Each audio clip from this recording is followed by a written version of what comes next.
Top లేదు, ఉన్నది ఒకటే priority. There is no other priority. ఏది చేసినా ముక్తి కోసమే చేస్తాను, ఏది చేసినా ఈశ్వరానుగ్రహం కోసమే చేస్తాను, ఏది చేసినా ఈశ్వర దర్శనం కోసమే చేస్తాను, ఏది చేసినా మోక్షం కోసమే చేస్తాను అన్న నియతి ఎవరు పెట్టుకోవాలి? పెట్టుకోవాలి. ఇప్పుడు ఇదే పని గత 1000 జన్మలుగా ఇదే పని చేస్తున్నామండి, 1,00,000 జన్మలుగా ఇదే పని చేస్తున్నాం. ఏం కొత్త పని చేస్తున్నామ్మా? కానీ ప్రతిరోజు మాత్రం ఎలా ఉన్నావు? ఇవాళ new, what is today's new, ఇవాళ వెరైటీ ఏంటి? మరి అప్పుడు అది న్యూ అనుకుంటున్నావు కదా, తప్పు కదా. అయినా మనకు విసుగు రాలేదు. సమస్య ఎక్కడ ఉందంటే విసుగు రాలేదు. విసుగు రావాలి, విరక్తి రావాలి, వైరాగ్యం రావాలి, అప్పుడు జ్ఞానం వస్తుంది. మన దగ్గర ఇంకా విసుగే రాలేదు. విసుగు వస్తే మీరు 50% పనులు తగ్గిపోతాయి. విసుగు రాకపోవడం వలన మీ పనులు ఎప్పటికప్పుడు యాడ్ అవుతూనే ఉంటాయి. చూసుకోండి, మీరు ఏ వయసు వచ్చినా ఆ వయసుకు తగ్గ పనులు మీకు యాడ్ అయిపోతున్నాయి. చిన్నప్పుడు ఉన్న పనులు ఇప్పుడు లేకపోవచ్చు, కానీ ఈ వయసుకు ఉన్న పనులు మీరు వ్యాపకం అలాగే ఉంటుందండి. అప్పుడు అందులో వ్యాపించింది, ఇప్పుడు ఇందులో వ్యాపిస్తుంది. ఏదో కారణం చెప్పుకుంటాం. అప్పుడు మరి విసుగు వచ్చిందని ఎలా చెప్తాం? కర్మైంది, విసుగు రాలేదు, లాభం లేదు. ఆ విసుగు ఊరికే నీ మీద నీకు విసుగు, చెయ్యలేక అశక్తత వల్ల విసుగు పడడమే తప్ప నీకు ఆసక్తి కోల్పోయిన విసుగు కాదు. అశక్తత వల్ల వచ్చిన విసుగు వేరు, ఆసక్తి కోల్పోయి వచ్చిన విసుగు. ఆసక్తి కోల్పోతే మరలా చేయక్కర్లేదు. మీ మనవాళ్ళు బొమ్మలతో ఆడుకుంటున్నారండి, మీరు ఆడుకోవట్లేదు. మనం కూడా అప్పుడు ఆడుకున్నాంగా, ఇప్పుడు ఎందుకు ఆడుకోవట్లేదు? దాని అంత ఆసక్తి లేదంతే. ఆసక్తి లేని పని చేయటం లేదు కదా. వాడు మీ కళ్ళ ముందే ఆడుకుంటూ ఉన్నా మీరేం వెళ్ళి వాడితో పాటు ఆడుకోవడంలా. మహా అయితే ఎంకరేజ్ చేస్తావు, బాగా ఆడేవరా అంట, అంతే తప్ప నువ్వు వెళ్ళి వాడితో ఆడుకోవట్లేదు కదా. ఇలా ఎన్నో మనం జీవన గమనంలో ఆసక్తిని వదిలేసామా లేదా? ఎన్నో ఆసక్తులు వదిలేసాం. ఆయా సందర్భాలలో ఆయా వ్యవహారానికి ఆయా ఆసక్తి కావాలండి. తత్కాలవత్, అంతే కదా. ఆ తత్కాలం తర్వాత అంతా ఏం మీకు పనిలే. కానీ ఇక చాలనే అంటున్నావు కానీ అవసరం లేదని అంటారు. ఇక చాలంటే అర్థం ఏంటి కదా? చేసేసాను, అయిపోయింది ప్రసాదం, కాబట్టి పాఠం చదువుతున్నా. ఇక చాలంటే అర్థం ఏంటంటే రేపు మళ్ళా కావాలి. టెంపరీ. ఈ పూటకి అన్నం పెట్టావు, ఆయన ఏమంటాడు? చాలు చాలు చాలు చాలు అంటాడు. రేపు మన మామూలే. అవసరం లేదన్నవి ఏదేడు. కాబట్టి విసుగు టైం చూసుకోవాలంటాడు.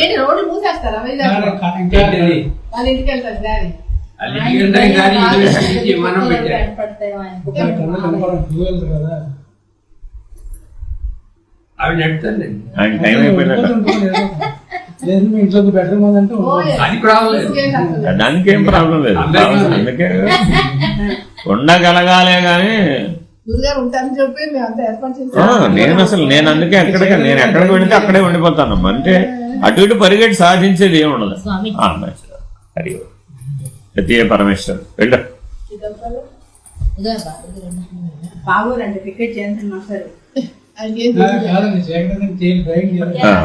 ఈవిడే అంతా కింగ్ పిన్ అంతా ఈవిడే. మంచిదా,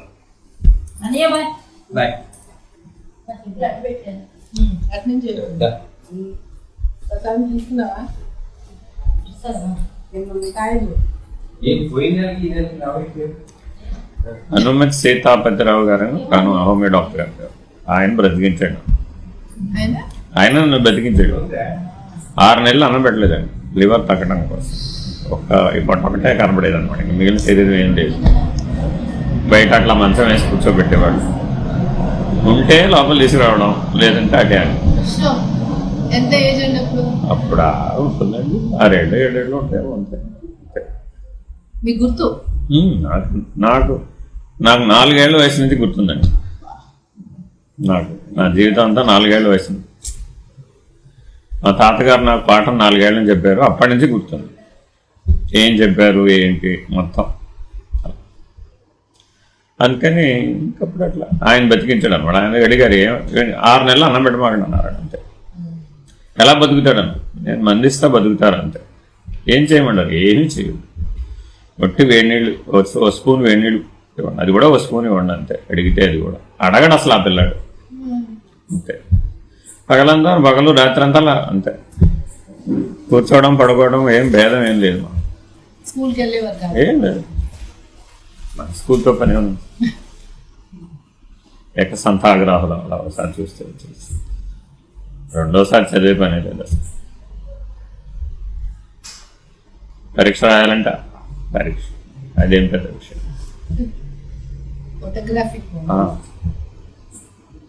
మా చిన్నప్పటి నుంచి కూడా మా ఇంట్లోనే పాఠశాల ఉండేది. 400 మంది పిల్లలు మా ఇంట్లో చదువుకునేవాళ్ళు. రాజరాజేశ్వరి పాఠశాల అని, తాతగారు రాజరాజేశ్వరి పాఠశాల ఇట్లానే ఉండేవాళ్ళు. వాళ్ళకి మేమే పాఠం చెప్తాం.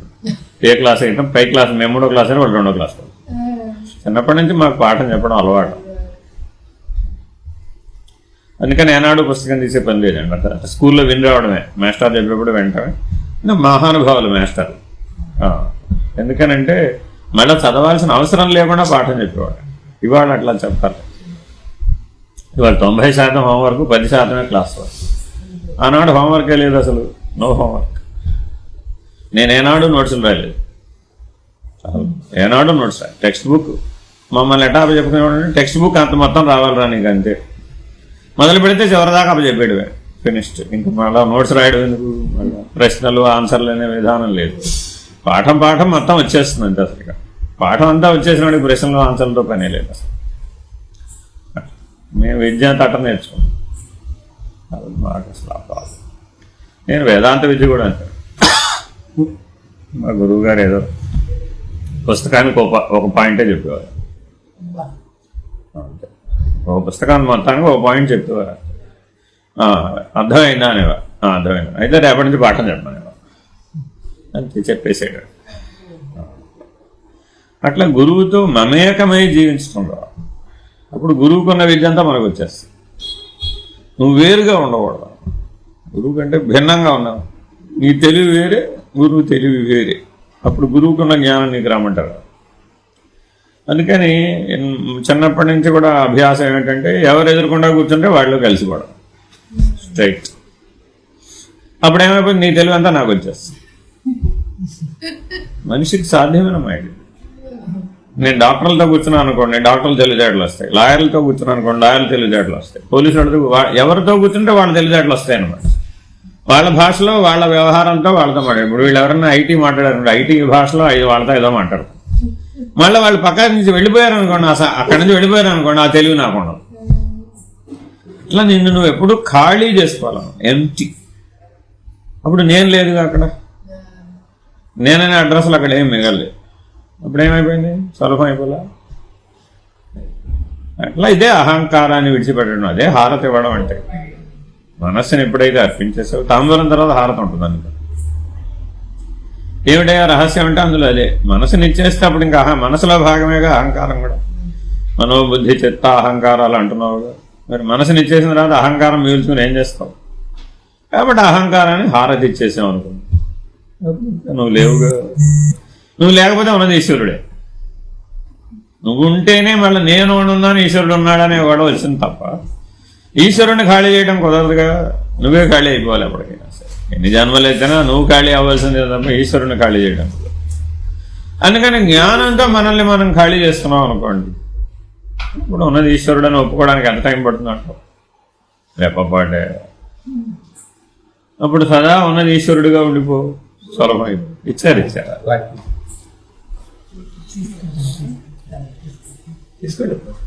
తలవాటు తినేసి ఆయన చక్కగా మీకోసం ఆర్గానిక్ బెల్లం, ఆర్గానిక్ పదార్థాలతో తయారు చేయించి పెడితే ఆయన శ్రద్ధకైనా మీరు మెచ్చుకోవచ్చు. ఇప్పుడే చెప్తే అవసరమా అవసరం లేదని ఎవరు ఆలోచించాలి? నీ ప్రపంచం గురించి నువ్వు ఆలోచించాలి, ఆయన ప్రపంచం గురించి ఆయన ఆలోచించాలి. ఆయన ప్రపంచం గురించి నువ్వు ఆలోచించకూడదు, నీ ప్రపంచం గురించి ఆయన ఆలోచించకూడదు. అర్థమైందా? ఎందుకని ఈ జీవుడికున్న ఆసక్తులు ఆ జీవుడికి లేవు, ఆ జీవుడికున్న ఆసక్తులు ఈ జీవుడికి లేవు. అయిన రూపాల సంగతి పట్టించుకోమాక, లోపల ఉన్న జీవుడు కదా ఆసక్తి, అంతేనా కాదు? కాబట్టి నీ ఆసక్తిని వదులుకోవడం ఎలాగా నువ్వు ఆలోచించాలి, కానీ ఆయన ఆసక్తి గురించి నువ్వు ఆలోచించి ప్రయోజనం. అంటే బిహేవియర్ అవన్నీ చూస్తున్నారు కాబట్టి చాలా ఆయన సంగతి నీకు ఎందుకమ్మా? మరి నీ వయసు ఎంత? నీ వయసు ఎంత? అరుస్తున్నారు నీ వయసు ఎంత? 54. అంతేనా కదా? 50 దాటిన తర్వాత మనం ఏ ఆశ్రమంలో ఉండాలి? వానప్రస్థాశ్రమం. వానప్రస్థాశ్రమంలో రోజుకి ఎన్నిసార్లు మాట్లాడుకోవాలి అసలు? మాట్లాడరా? గంటకు ఒక మాట. అమ్మో కష్టం. అదే వానప్రస్థాశ్రమం అంటే కష్టం కాదు. ఇంకా గృహస్థాశ్రమంలో ఉన్నారు కాబట్టి అది మీకు కష్టంగా తోస్తుంది. అదే మీరు గంటకు ఒక మాట మాట్లాడతారు, అప్పుడు సౌమనస్యంగానే మాట్లాడు. గంటకి 1000 మాటలు మాట్లాడేప్పుడు మనకి స్పీడ్ పెరిగిపోతుంది. ప్రాబ్లం అదేనండి, నువ్వు మాట్లాడే వెంటనే ఫోన్ పెట్టేస్తుంది ప్రాబ్లం. గంటకు ఒక మాటే మాట్లాడాలి అసలు, అప్పుడే వానప్రస్థాశ్రమం. సంవత్సరానికి ఒకసారి మాట్లాడాలి సన్యాసాశ్రమం. నేను ఇంట్లో ఉన్నాను అనుకోండి, మా శ్రీమతి గారికి నాకే మాట్లాడుకోవడానికి ఏ అంశాలు ఉండవు. ఎందుకని? 57 కదా ఇప్పుడు. మరి 57 అంటే ఆశ్రమంలో ఉండాలి. వానప్రస్థాశ్రమం. చక్కగా ఆవిడ లేస్తారు, ఆవిడ పని ఆవిడ చేసుకుంటారు, ఆవిడ అన్నం వండుకుంటారు, ఆవిడ ఉద్యోగం ఇంకా ఉంది, ఆవిడ వెళ్తారు, హరి ఓం అంటారు. హరి మళ్ళీ ఎప్పుడో సాయంత్రం వస్తారు, హరి ఓం. ఏం చేశారు? ఇక్కడే కూర్చో. ఇన్ని గంటల సేపు కదలకుండా ఒకచోట ఎక్కడా కూర్చుంటారు. శరీరి ఎలా కదులుతుంది? ఆత్మ ఎలా కదులుతుంది? ఈశ్వరుడు ఎలా కదులుతాడు? అంతటా ఉన్నవాడు కదా ఈశ్వరుడు. అంతటా ఉన్నాడంటే అర్థం కదలడానికి చోట్లేడు వాడు. మనం అలా కదా ఉండాలి. అలా ఉంటే జ్ఞాని. ఇక్కడ ఉంటే అక్కడ లేనన్నా, అక్కడ ఉంటే ఇక్కడ లేనన్నా. ఇప్పుడు జీవుడు మరి అలా కుదరదు కదా. తా కదలడట పరమశివుడు, తా కదిలేడిది మాయట. ఇప్పుడు కదులుతున్నామా మనం? ఎవరప్పుడు కదిలిపోతే మాయ కదా. మరి మీ స్వరూపం ఈశ్వరుడే కానీ మాయ కాదు కదా. కాబట్టి ఎప్పుడు కదలకుండా ఉండటం నేర్చుకో. జ్ఞానం అంటే అర్థమే, సులభంగా నేర్చుకోవాలి. అంతేగాని పరుగులెట్టి సాధించేది ఏంటి? ఎక్కడికి పరిగెడతావు? పోనీ ఎవరిని పరిగెట్టిస్తావు? రెండోవాడు ఎవడమ్మా ఇక్కడ? రెండోవాడు ఉన్నాడని అనుకోవడంలోనే భ్రాంతి. అంటే తనలో తాను మనగడం అంతర్ముఖం లేని వాళ్ళకే ఈ సమస్య. అదే అంతర్ముఖ స్థితి వస్తే అసలు బహిర్ముఖంతో మీకు పనే ఉంది. నిజానికి మనం ఏదో పనులు బహిర్ముఖంలో చేశామని అనుకుంటున్నాం, కానీ అదే సత్యమేనంట. సత్యం అంటే మరి 3 అవస్థల్లో కూడా ఉండాలిగా. మెలకువలో ఉన్నది కళలో కూడా ఉండాలి, కళలో ఉన్నది నిద్రలో కూడా ఉండాలి. మరి మీరు చేసిన పనులన్నీ మీ నిద్రలో ఉంటున్నాయా? అంటే అప్పుడు సత్యం కాదనే కాదు. అందుకని ఎప్పుడూ ఏకం సద్బ్రహ్మ అనేటటువంటి ఉపనిషద్ వాక్యాన్ని మనం నిత్య జీవితంలో ఆచరణలో, సామాన్య వ్యవహారం చేయవచ్చు, తప్పులేదు. కానీ అందులో కలిసిపోవు, పాత్రలో కలిసిపోతుంది. ప్రధానమైన సమస్య పాత్రలో కలిసిపోతుంది.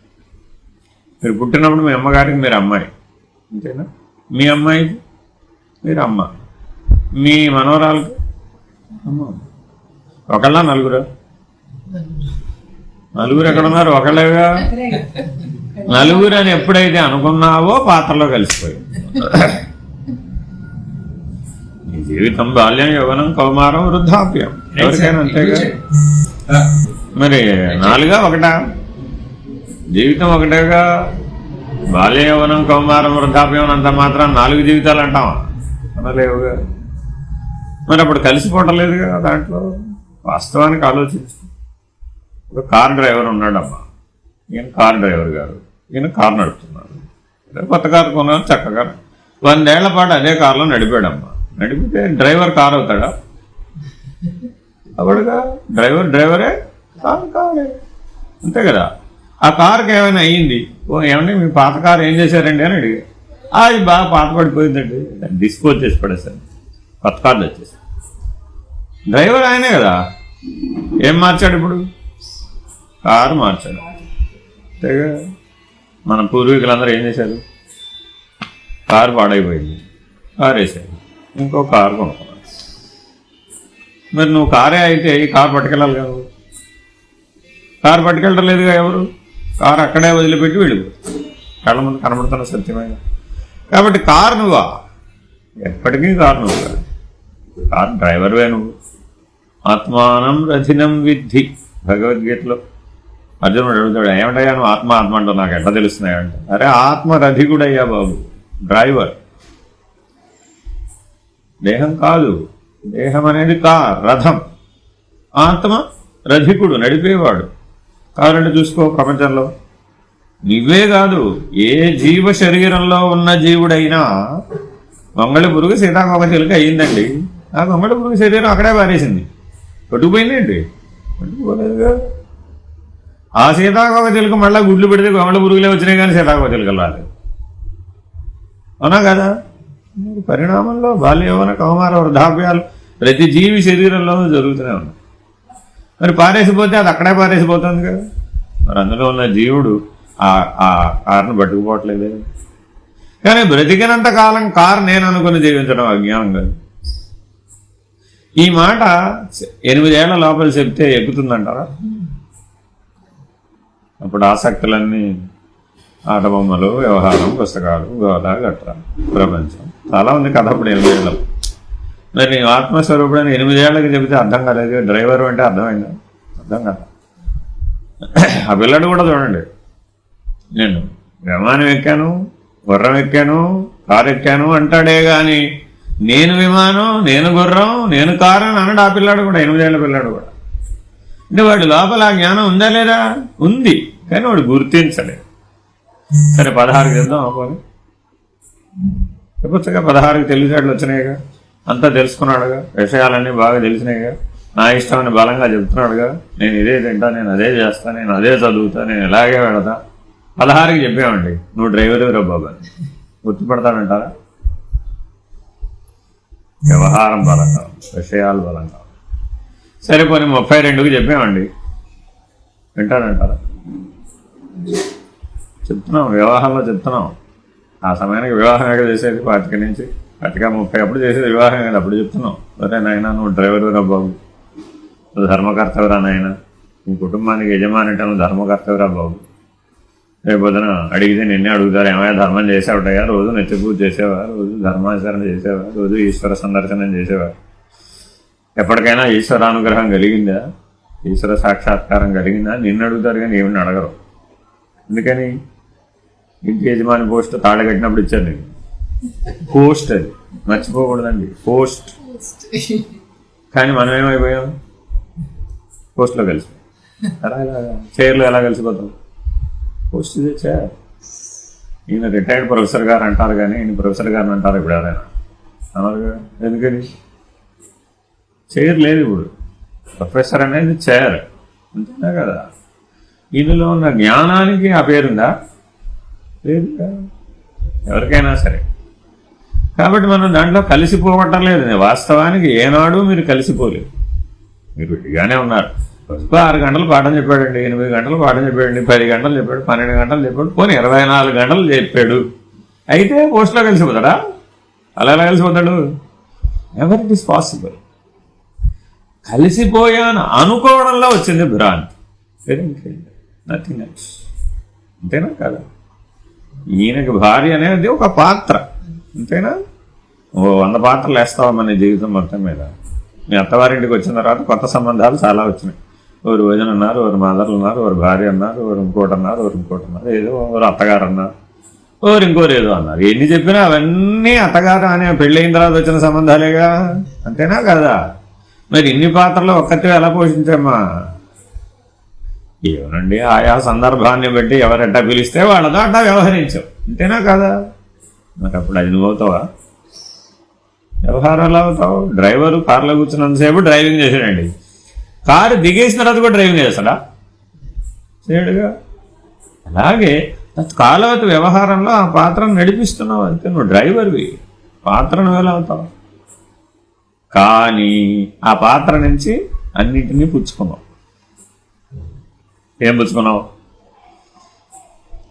నేను లేకపోతే ఈ పని ఎవరు చేస్తారు, నేను చెయ్యకపోతే ఈ పని ఎవరు చేస్తారు. మరి అప్పుడు ఆ నేనేగా అనుభవించాల్సింది కూడా. అంతేనా?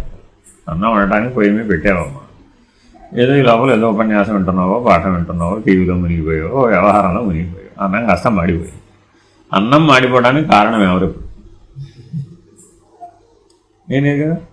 ఎందుకని? అన్నం పెట్టింది ఎవరు? నేనేగా. వండటానికి పెట్టింది ఎవరు? నేనే.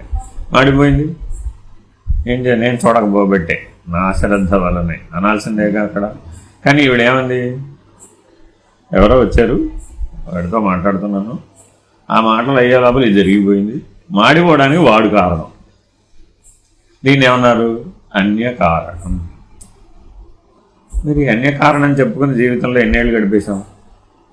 32 నుంచి 64 దాకా గడిపేశాం. చూసుకొని కావాల్సి వస్తుంది. మానవ జీవితంలో నేను కారణం కాదు, వేరేవాడు కారణం. నా జీవితంలో ఏదన్నా జరగనివ్వండి, దాన్ని జరగడానికి కారణం ఎవరు? నేను కాదు. ఎవరు మరి? ఎవడో ఎక్స్. ఆ ఎక్స్ ప్లేస్లో ఎవరైనా పెట్టుకో, సీఎంఓ గిఎంఓ పోలీసు వ్యవస్థ సమాజమో మీ ఇంటి యజమానో. సాధారణంగా ఎవరికో ఎవరు ఒకడు లోకు ఉంటాడా ఉండడా? ఆ లోకు అయినవాడు కారణం అంతే. ప్రతి మనిషికి ఒకడు లోకు అయినవాడు ఉంటాడు. ఆ పాత్ర ఏ పాత్ర అయినా కావచ్చు. ఎవరూ దొరకపోతే వాడి అహంకారమే, అది కూడా వాడికి లోకువే. అందుకని తీవ్ర వేదనతో చెప్పుకోవటం, తన మీద తానే కంప్లైంట్లు. అందుకని 64 దాటిన తర్వాత కంప్లైంట్లు ఎవరి మీద ఉంటాయంటే ఎవరి మీద వారికే. You got your own complaints. అప్పటి వరకు వేరేవాడు. చూడండి, 8కి అయిపోయింది, 16కి అయిపోయింది, 32కి అయిపోయింది, 64 కూడా అయిపోయింది. నువ్వే కారణం అంటే ఒప్పుకోరు. మరి ఎప్పుడు ఒప్పుకుంటావు? ఇంకా అసలు నువ్వు డ్రైవర్ అని ఒప్పుకునే ఛాన్సెస్ ఎక్కడ కోల్పోవటంలో నువ్వు? ఒక్కసారి నువ్వు డ్రైవర్ అని పక్కకి తప్పుకోవచ్చు చూద్దాం, అది నేనేం భావించదు. ఇప్పుడు బోటు మునిగిపోయిందమ్మా, రక్షించండి బాబు అని చేతులే అరవలేదు, ఏం అరవలేదు, చేతులు ఇవ్వలేదు, ఏమీ నన్ను కాపాడమని ఎవరిని ప్రార్థించలేదు, ఈశ్వరుని కూడా ఏమి ప్రార్థించలేదు. అసలు నేను ఉంటే కదా. నేను లేడన్నవాడికి మళ్ళీ ప్రార్థన ఉంది. ఇంతటా ఉన్నది ఈశ్వరుడే కదా. ప్రయాగలు మునిగిపోయి నీ శరీరం వదిలేస్తే ముక్తి వచ్చినట్టేనా కాదు? కర్మ మార్గం, జ్ఞాన మార్గంలో ఎప్పుడూ వచ్చింది. కర్మ మార్గంలో విదేహముక్తి ప్రాప్తించినట్టే. దానికోసం భయపడ్డం అంటే మృత్యు భయాన్ని జయించడమే మృత్యుని జయత్తు. ఆత్మజ్ఞానం వల్ల ఏమిటయ్యా ప్రయోజనం? మృత్యు భయం ఉండదు. ఎందుకని? నువ్వు పుడుతూనే నీలోనే ఉంది మృత్యుదేవత. 25 దేవతల సమాహారం ఈ శరీరం. ఆ 25 దేవతలు పనిచేస్తేనే ఆ ఇంద్రియాలు పనిచేస్తాయి. అందులో ఏ ఒక్క దేవతను పనిచేయకపోతే ఆ ఇంద్రియం పనిచేయదు. ఇది సృష్టి ధర్మం. మరి చిన్నప్పుడు 20 ఏళ్ళప్పుడు మనకున్న సామర్థ్యం 60 ఏళ్ళప్పటికి ఎలా పోయిందండి? ఎవరు తీసేశారంటారు? ఎవరో తీసేయాలిగా. అప్పుడైనా ఎవరో ఇచ్చారు. ఇప్పుడు 20 ఏళ్ళకు ఉన్న సామర్థ్యం 60 ఏళ్ళకి లేదేమని అడిగాము. అయిపోయిందిరా, వయసు అయిపోవటంలా. 64 బదులు ఇంకో 60 వేసాం అంతే. పూర్ణాయుర్దాయం అంతా 124.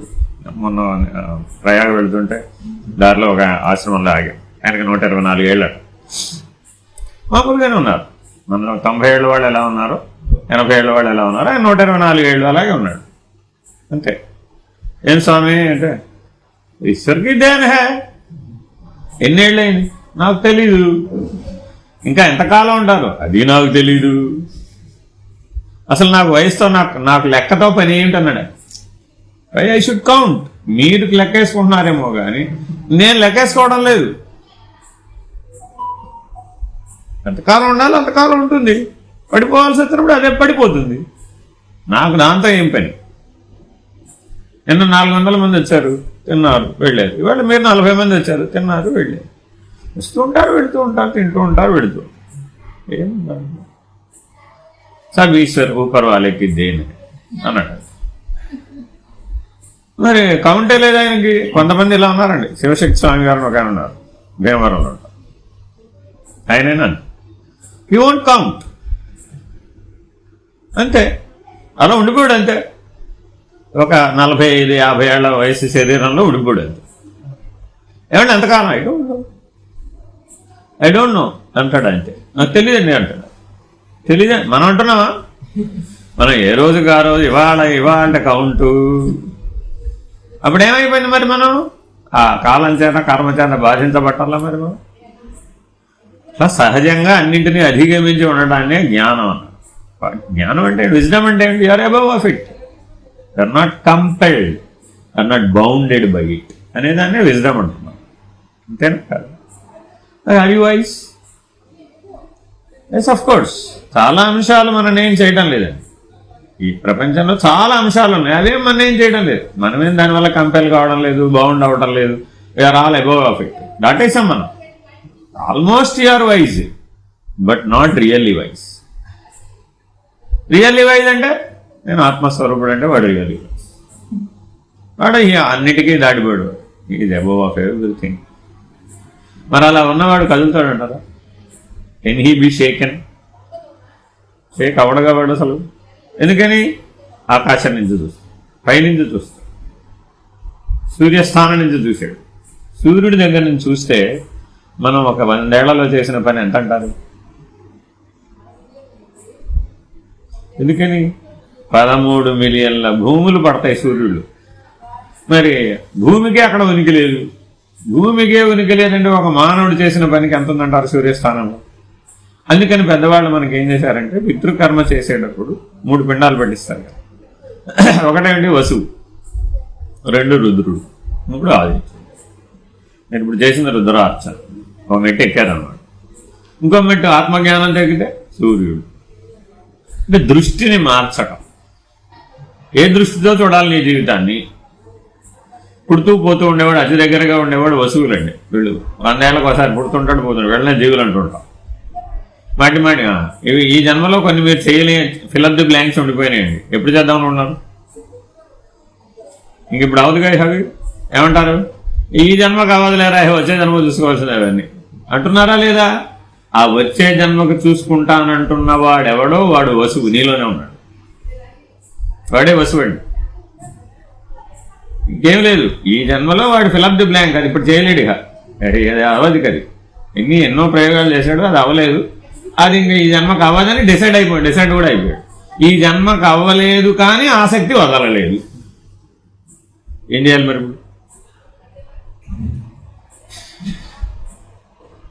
ఉదాహరణ చెప్తున్నాను. నారా చంద్రబాబు నాయుడు గారు గొడ్లవల్లేరులో ఒక కాలేజ్ ఉంది. ఆ కాలేజీలో లెక్చరర్ పోస్ట్కి వెళ్ళాడు. ఆయనకి 10 ఏళ్ల వయసు ఉన్నప్పుడు, ఏదో 22 ఏళ్ల వయసు ఉన్నప్పుడు లెక్చరర్ పోస్ట్కి అప్లై చేశాడు. అప్పుడు ఒక ఆయన ఆ కాలేజీకి బాస్ ఉంటారు కదా, రిక్రూట్ చేసేవాయన, ఆయన నా కళ్ళ ముందు పాఠం చెప్పవయ్యా అన్నాడు. ఈయన పాఠం చెప్పాడు. ఆయనకి నచ్చలేదు. నువ్వు అన్ఫిట్, లెక్చరర్గా పనికిరావు అని తీసేసాడు. ఎప్పుడు? ఆయనకి 22 ఏళ్ళు. తర్వాత ఆయన చాలా ప్రపంచంలో ఎన్నో పాఠాలు చెప్పాడు, మంత్రులకు చెప్పాడు, ఐఏఎస్లకు చెప్పాడు. ఎంతో ఇప్పుడు పాఠం చెప్పేవాళ్ళు ఆయన పేరే నెంబర్ 1గా చెప్పుకుంటూ ఉంటారు. ఆయన గురించి మొన్న మధ్య ఆయన వెళ్ళిపోయారు. ఎవరైతే ఆయన ఉద్యోగం ఇవ్వలేదు, ఆయన దగ్గరికి వెళ్ళి ఏమన్నా అన్నారని, వాడిని నేను అసలు లెక్చరర్గానే ఒప్పుకోలేదు, సీఎంగా నేను ఎందుకు ఒప్పుకుంటాను. ఇప్పుడు ఈయన దృష్టికి ఆయన పనితనానికి ఏమైనా సంబంధం ఉందే? అప్పుడెప్పుడో 22 ఏళ్ల దగ్గర మళ్ళీ ఆగిపోయింది. ఈయన అక్కడి నుంచి రాలైన ముందుకి అప్డేట్ అవ్వలేదు. అప్డేట్ అవ్వకపోవడం వైజేనా? కాదు కదా. మరి ఎప్పటికీ వసువులుగానే ఉండిపోతే అప్డేట్ అవ్వకపోతే?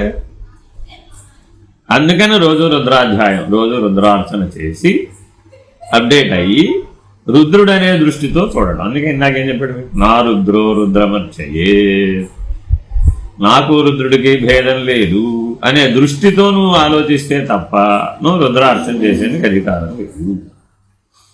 ఈ రుద్రార్చన చేయడం అంటే ఏమిటయ్యా? నీ జీవితం అంతా రుద్రమే. ఏ పనులు చేసినా అంతా రుద్రమైన దృష్టితోనే చెయ్యాలి. నేను రుద్రుడననే దృష్టితో చేస్తే నేను కర్త, నేను భోక్త అంటానికి అవకాశం ఉందా? నేనే పండించానండి ఎకరానికి 52 బస్తాలు. ప్రకృతి సహాయం లేకుండానే పండించాడా? పంచభూతాల సహాయం లేకుండానే పండించాడా? ఎలా? అన్ననే పండు. అసలు సాధ్యమే కాదు. సూర్యుడు పంచభూతాలు ఉన్నాయండి, సూర్యుడు లేకుండానే పండించాడా? అలా ఎలాగా? కాబట్టి ఎవరయ్యా రుద్రుడు? అష్టమూర్తులుగా ఉన్నాడయ్యా. పంచభూతాలు, సూర్యుడు, చంద్రుడు, అగ్ని, ఆ 8 కలిపితే రుద్రుడు. మరి ఇప్పుడు ఈ 8 రుద్రుడు లేకుండా అసలు ఈ సృష్టిలో ఏంటుంది? ఎవరైనా ఏమైనా చేయగలుగుతారా? కాబట్టి ఈ మొత్తం సృష్టిని ఆ 8 ఒకే రుద్రుడు అనే దృష్టితో చూడడమే రుద్రార్చన. ఇప్పుడు మీ ఆవిడెవరు?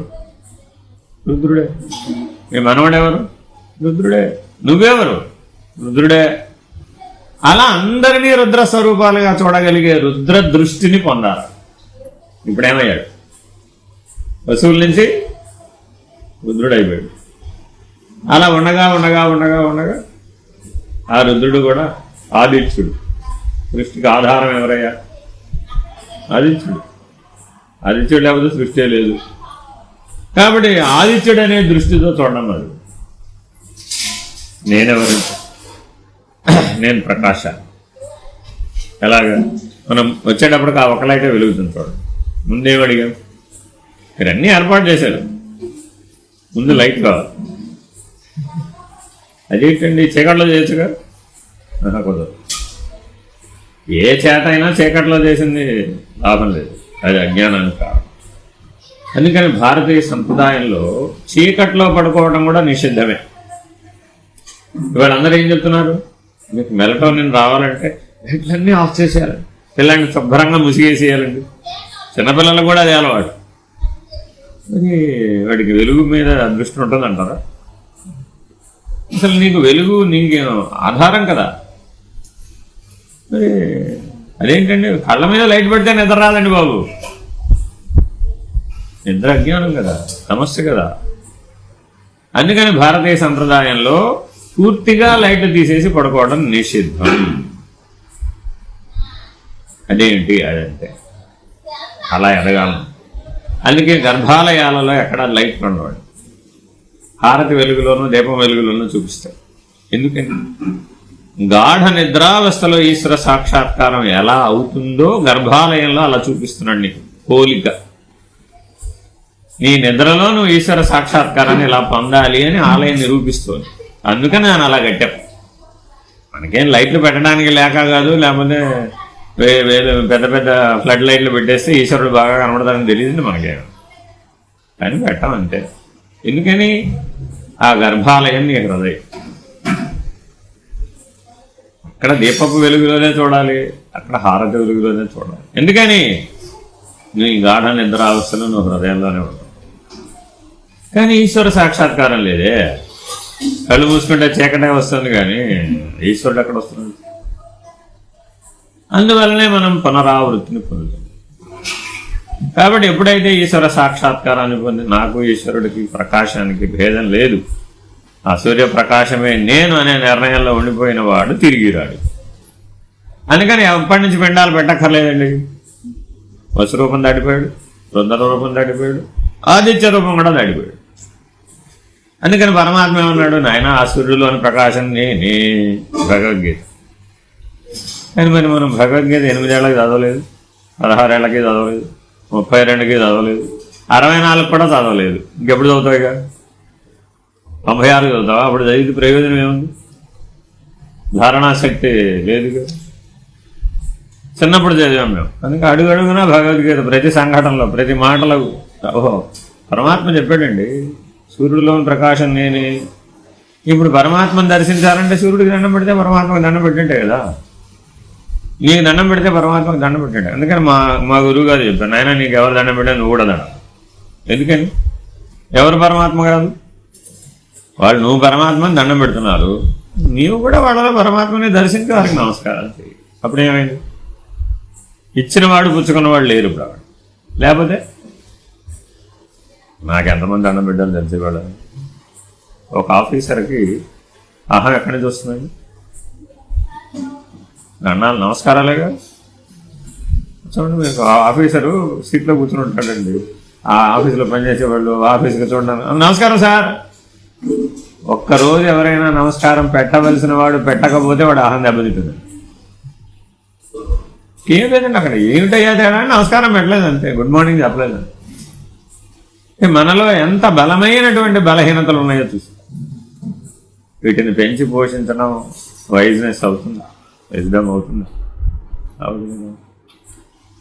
గేటెడ్ కమ్యూనిటీలో సెక్యూరిటీకి డబ్బులు ఇచ్చి మరి బయటకు వెళ్ళకుండా వచ్చేటప్పుడు నమస్కారం సార్ అంటుంటారు. అందరికీ అహంభావం క్వశ్చన్స్ ఇంకానే కాదు. ఏంటంటే గేటెడ్ కమ్యూనిటీలో. కాబట్టి ప్రతి మనం ఆచరణలో కూడా ఏది బలపడిపోతుంది ఇప్పుడు? నేననే అహం. కాబట్టి జాగ్రత్తగా దాంట్లో విడుదల పొందడమే సరైన జీవితం. దాంట్లో వస్త్రం వేశారు కదా, 4 పక్కల మూట కట్టేసేయాలి, తీసుకెళ్ళి సముద్రంలో కలిపేసి లేదంటే నదిలో కలిపేసేయాలి. వేయచ్చండి, చక్కగా వేయచ్చు. మళ్ళీ తొక్కుతారు అనేది అన్నారు. ఒక్కసారి మట్టిలో మట్టి కలిసిపోయిన తర్వాత తొక్కనే భూమి ఎక్కడ ఉందో చూపి అన్నీ చక్కగా మూట కట్టేసేయండి. చక్కగా మీరు పొలంలో దున్నేసేటప్పుడు వేసేసేయండి. అందులోంచేగా తెచ్చాను దాన్ని. నిమజ్జనం అంటే అర్థం పంచభూతాలలోంచి వచ్చిన దాన్ని పంచభూతాలలో కలిపేయటండి. మరి మట్టిని మట్టిలో కలిపేయచ్చుగా. అలాగే లేదు, అంత దూరం లేదన్నట్టు మీ ఇంటి చుట్టుపక్కల ఏదన్నా మంచి మొక్కలో మూట కట్టి పెట్టండి. అలాగే వేసేయచ్చు. నేను మా ఇంటి మామిడి చెట్టు మొదట్లో వేసేసాను అంతే. పక్కన అప్పుడు మరి సరే అక్కడ దాకా పొలం దాకా మోసుకెళ్లకుండా చక్కగా అవి కూడా కలిసిపోతాయి భూమిలో. భూమిలో కలిసిపోతాయి కదా. ఎందుకు ఇక్కడెక్కడన్నా మామిడి చెట్లు వేసేయండి. ఏంటి దాని మీద ఒక భక్తి పెరుగుతుంది. అలాగే తప్పేం లేదండి అందులో. ఇప్పుడేం చెప్పాను, పంచభూతాలని రుద్రస్వరూపంగా చూడడం నేర్చుకోవడమే రుద్రార్చన. మళ్ళా తొక్కాను మొక్కానంటే లాభం లే. గుర్తుపెట్టుకోండి, మేము కేదార్నాథ్ వెళ్ళామండి.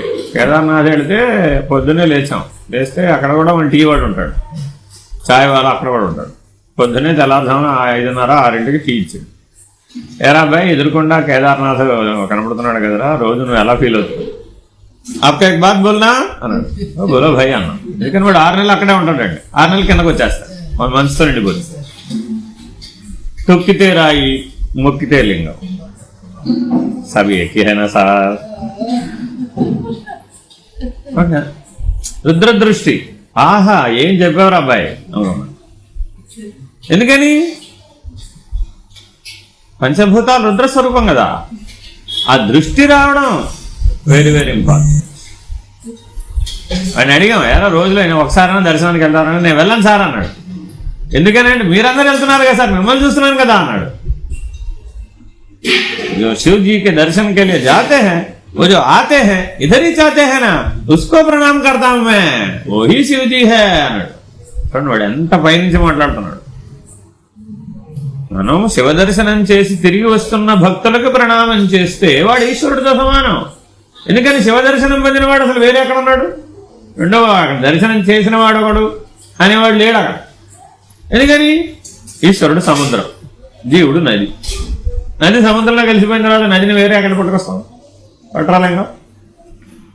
అలాగే శివ దర్శనం చేసిన వాడు ఎప్పటికీ మిగలడు. చూడండి ఎంత గొప్పగా ఆలోచించాడు. ఇలా మనం అన్నిటినీ అధిగమించినటువంటి పైనుంచి చూడడం అనేటటువంటి నిరపేక్ష దృష్టి అంటారు. ఈ నిరపేక్ష దృష్టిని అభ్యాసం, అప్పుడు మనం జ్ఞానులమే. దేని చేత పరిమితించబడవు, దేని చేత బాధించబడవు. 10 అయిందండి, బయలుదేరదాం. హరియు అమ్మా సెలవు. 10 అయింది. ఇదిగోమ్మ ఎవరు ఉండడానికి